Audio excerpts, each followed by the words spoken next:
இந்த செய்தியை வழங்குபவர்கள் Ravi colours. Kurti, tops, cotton pant, leggings, shawl, kids wears மற்றும் நைட்டிகள், பெண்கள் மற்றும் ஆண்களின் உள்ளாடைகளுக்கு என்றே ஒரு பிரத்யேக showroom. Ravi colours, Raja theatre signal அருகில், நேரு வீதி, புதுச்சேரி. வணக்கம். முக்கிய செய்திகள். வாய்க்கால் கட்டும் பணியில் உயிரிழந்தவர்கள் குடும்பத்தினருக்கு நேரில் சென்று துணைநிலை ஆளுநர் ஆறுதல். உரிய நிவாரணம் வழங்க நடவடிக்கை எடுக்கப்படும் என உறுதி.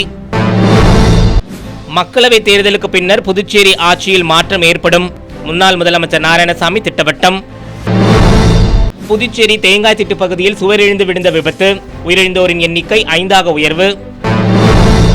வாக்குச்சாவடி அதிகாரிகளை தேர்வு செய்யும் 2ஆம் தற்செயல் கலப்பு முறை. மாவட்ட தேர்தல் அதிகாரி முன்னிலையில் ஏற்பாடு. இனி விரிவான செய்திகள். புதுச்சேரி தேங்காய் திட்டில் வாய்க்கால் தூர்வாரும் போது ஏற்பட்ட விபத்தில் உயிரிழந்த குடும்பத்தினருக்கு துணைநிலை ஆளுநர் CP ராதாகிருஷ்ணன் மருத்துவமனைக்கு நேரில் சென்று ஆறுதல் கூறினார். புதுச்சேரி முதலியார்பேட்டை தேங்காய் திட்டு பகுதியில் சுவரிழந்து விழுந்த விபத்தில் மருத்துவமனைக்கு செல்லும் வழியில் 3 பேர் உயிரிழந்ததை அடுத்து மேலும் 2 உயிரிழந்ததால் உயிரிழப்பு 5ஆக உயர்ந்துள்ளது. இந்நிலையில் புதுச்சேரி துணைநிலை ஆளுநர் CP ராதாகிருஷ்ணன் இறந்தவர்களின் குடும்பத்தினருக்கு ஆழ்ந்த இரங்கல் தெரிவித்துள்ளார். மேலும் அவர் மருத்துவமனைக்கு நேரில் சென்று சிகிச்சைக்காக அனுமதிக்கப்பட்டவர்களை சந்தித்து பேசினார். தொடர்ந்து உயிரிழந்தவர்களுக்கு அஞ்சலி செலுத்தி அவர்களின் குடும்பத்தினருக்கு ஆறுதல் கூறினார். அதன் பின்னர் மருத்துவமனை வளாகத்திலே செய்தியாளரிடம் பேசிய அவர், இதுபோன்ற விபத்துகள் இனி நடைபெறாமல் இருக்க உரிய நடவடிக்கை எடுக்கப்படும் எனவும், விபத்து குறித்து உரிய விசாரணை நடத்த நடவடிக்கை எடுக்கப்பட்டு வருவதாகவும் கூறினார். உயிரிழந்தவர்களுக்கு உரிய நிவாரணம் வழங்க தேர்தல் ஆணையம் மற்றும் அதிகாரிகளை கலந்து பேசி முடிவெடுக்கப்படும் எனவும், அவர்களின் குடும்பத்தினருக்கு அதிகபட்ச உதவி வழங்க நடவடிக்கை எடுக்கப்படும் எனவும் துணைநிலை ஆளுநர் கூறினார். அப்போது சுகாதார துறை இயக்குனர் ஸ்ரீராமுலு, மருத்துவமனையின் தலைமை மருத்துவர் உள்ளிட்ட அதிகாரிகள் பலர் கலந்து கொண்டனர். மருத்துவமனை வளாகத்தில் புதுச்சேரி துணைநிலை ஆளுநர் CP ராதாகிருஷ்ணன் ஆறுதல் தெரிவித்த நிலையில் உயிரிழந்த குடும்பத்தினர் அவரது காலில் விழுந்து கதறிய சம்பவம் அப்பகுதியில் காண்போரை கண்கலங்க வைத்தது. மக்களவைத் தேர்தலுக்கு பிறகு புதுச்சேரியில் ஆட்சி மாற்றம் ஏற்பட வாய்ப்புள்ளதாக முன்னாள் முதலமைச்சர் நாராயணசாமி திட்டவட்டமாக கூறியுள்ளார். புதுச்சேரியில் காங்கிரஸ் கட்சி சார்பில் ஞாயிற்றுக்கிழமை காமராஜர் நகர் தொகுதிக்குட்பட்ட பகுதிகளில் தெருமுறை பிரச்சாரம் நடைபெற்றது. இதில் வேட்பாளர் வைத்திலிங்கத்திற்கு ஆதரவாக முன்னாள் முதலமைச்சர் நாராயணசாமி பிரச்சாரத்தில் ஈடுபட்டு வாக்கு சேகரித்தார். தொடர்ந்து செய்தியாளரிடம் பேசிய முன்னாள் முதலமைச்சர் நாராயணசாமி, புதுச்சேரி மாநிலத்தில் வளர்ச்சி திட்டங்கள் செயல்படுத்தவும், வேலைவாய்ப்பினை உருவாக்கிடவும், சட்டம் ஒழுங்கை கட்டுக்குள் கொண்டு வரவும் நடவடிக்கை எடுக்க வலியுறுத்தி வருவதாக கூறினார்.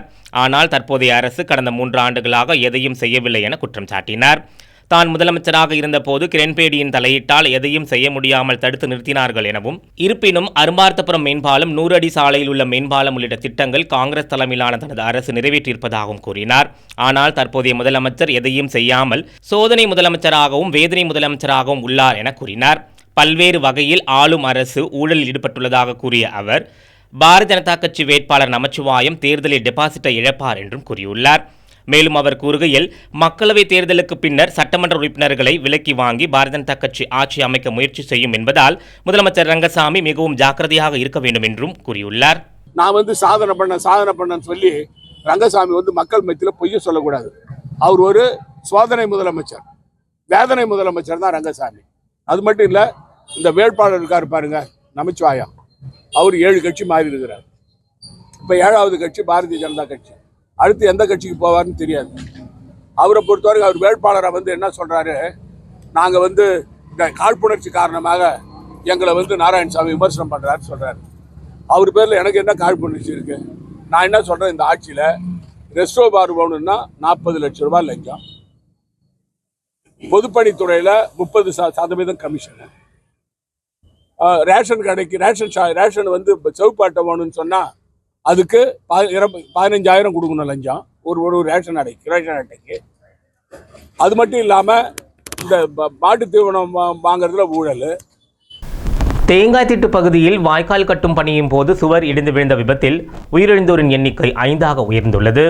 புதுச்சேரி முதலியார்பேட்டை தேங்காய் திட்டு வசந்தம் நகரில் வாய்க்கால் கட்டும் பணியின் போது மின்துறைக்கு சொந்தமான மதில் சுவர் இடிந்து விழுந்தது.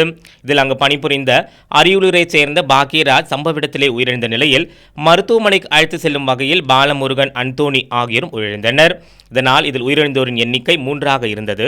மேலும் சிகிச்சைக்காக சேர்க்கப்பட்ட ஜெய்சங்கருக்கு லேசான காயம் ஏற்பட்டதால் அவருக்கு சிகிச்சை அளிக்கப்பட்டு அனுப்பப்பட்டார். தீவிர சிகிச்சை பிரிவில் சேர்க்கப்பட்டவர்களில் கமல் மற்றும் ராஜேஷ் கண்ணான இருவரும் உயிரிழந்ததாக கூறப்படுகிறது.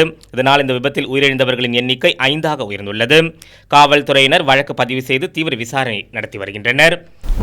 புதுச்சேரி மாவட்ட ஆட்சியர் அலுவலகத்தில் தேர்தல் நடத்தும் அதிகாரிகள் முன்னிலையில் 2ஆம் கட்ட தற்செயல் கலப்பு முறை நடைபெற்றது. புதுச்சேரி மக்களவைத் தொகுதி தேர்தலுக்கான வாக்குப்பதிவை திறம்பட நடத்துவதற்கான அனைத்து முன்னேற்பாடுகளும் மாவட்ட தேர்தல் அதிகாரியால் சிறப்பாக மேற்கொள்ளப்பட்டு வருகிறது. இந்நிலையில் புதுச்சேரி பிராந்தியத்தில் உள்ள 739 வாக்குச்சாவடிகளில் பணிபுரிபவர்களை தேர்வு செய்வதற்கான முதற்கட்ட தற்செயல் கலப்பு முறை கடந்த 17ஆம் தேதி நடைபெற்றது. இதனைத் தொடர்ந்து 31ஆம் தேதி ஞாயிற்றுக்கிழமை 2ஆம் கட்ட தற்செயல் கலப்பு முறை பொது பார்வையாளர் டாக்டர் பியூஷ் சிங்களா, காவல் பார்வையாளர் அம்ரித் சிங் உள்ளிட்ட அதிகாரிகள் முன்னிலையில் மாவட்ட ஆட்சியரும் மாவட்ட தேர்தல் நடத்தும் அதிகாரியுமான குலோத்துங்கன் முன்னிலையில் மாவட்ட ஆட்சியர் அலுவலகத்தில் நடைபெற்றது.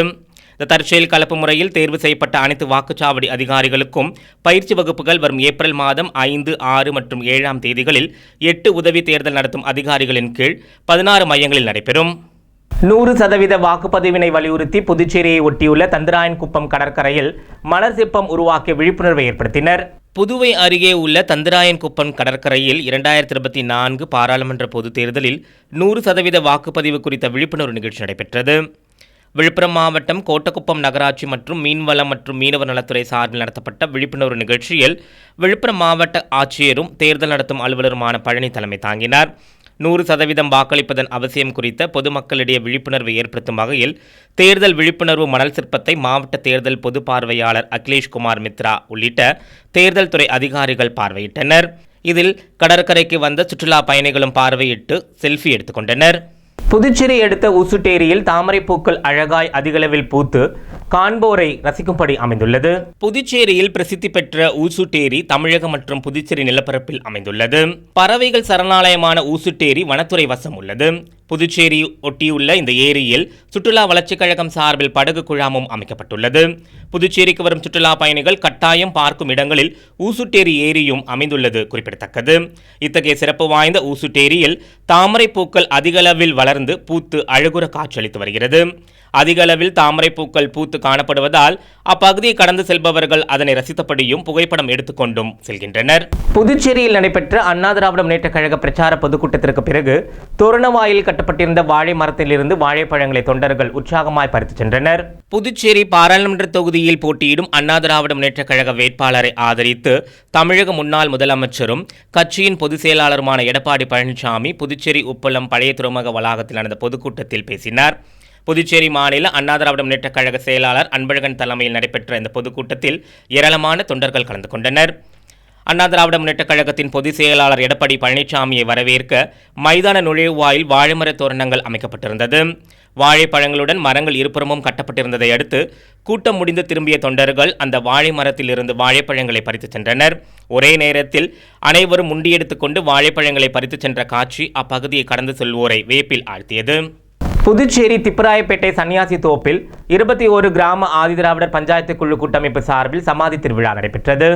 கிறிஸ்துவர்கள் ஒவ்வொரு ஆண்டும் கல்லறை திருவிழா அனுசரிப்பதைப் போல புதுவை மாநிலத்தில் உள்ள 21 கிராம ஆதிதிராவிடர் பஞ்சாயத்து குழு கூட்டமைப்பு சார்பில் திப்பராயப்பேட்டை சன்னியாசி தோப்பில் உள்ள இடிகாட்டில் சமாதி திருவிழா ஒவ்வொரு ஆண்டும் நடத்தப்படுவது வழக்கம். அந்த வகையில் 158வது ஆண்டாக இந்த ஆண்டும் சமாதி திருவிழா நடைபெற்றது. இதனை முன்னிட்டு இடுகாட்டில் அடக்கம் செய்யப்பட்டவர்களின் சமாதியை அவர்களது உறவினர்கள் சுத்தம் செய்து பூக்களால் அலங்கரித்து வைத்திருந்தனர். இறந்தவர்களுக்கு பிடித்த உணவு வகைகளை படையிலிட்டு அஞ்சலி செலுத்தினர். மேலும் இதற்கான ஏற்பாடுகளை புதுச்சேரி மாநில 21 கிராம ஆதிதிராவிட பஞ்சாயத்து குழு கூட்டமைப்பினர் சிறப்பாக செய்திருந்தனர். அடுத்து வருவது புதுவையில் இன்றைய பெட்ரோல் மற்றும் டீசல் விலை விவரம். சர்வதேச சந்தையில் கச்சா எண்ணெயின் விலை நிர்ணயத்திற்கு ஏற்ப நாள்தோறும் பெட்ரோல் மற்றும் டீசல் விலை மாற்றி அமைக்கப்பட்டு விற்பனையாகி வருகின்றது. அதன்படி புதுச்சேரியில் 1 லிட்டர் பெட்ரோல் 94 ரூபாய் 23 காசுகளுக்கும் டீசல் 1 லிட்டர் 84 ரூபாய் 43 காசுகளுக்கும் விற்பனை செய்யப்பட்டு வருகிறது. இனி புதுவையில் இன்றைய தங்கம் மற்றும் வெள்ளியின் விலை நிறுவனத்தை காணலாம்.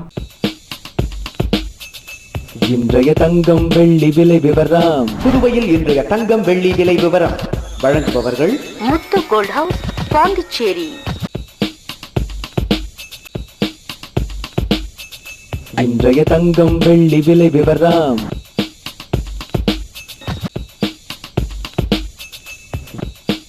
இத்துடன் ஏஎம்என் செய்திகள் நிறைவடைந்தன. வணக்கம். புதுச்சேரி உங்கள் ஏஎம்என் டிவி செய்திகளை யூடியூபில் உடனுக்குடன் காண ஏஎம்என் டிவி பாண்டிச்சேரி சேனலை சப்ஸ்கிரைப் செய்யுங்கள். பெல் பட்டனை மறக்காமல் கிளிக் செய்யுங்கள்.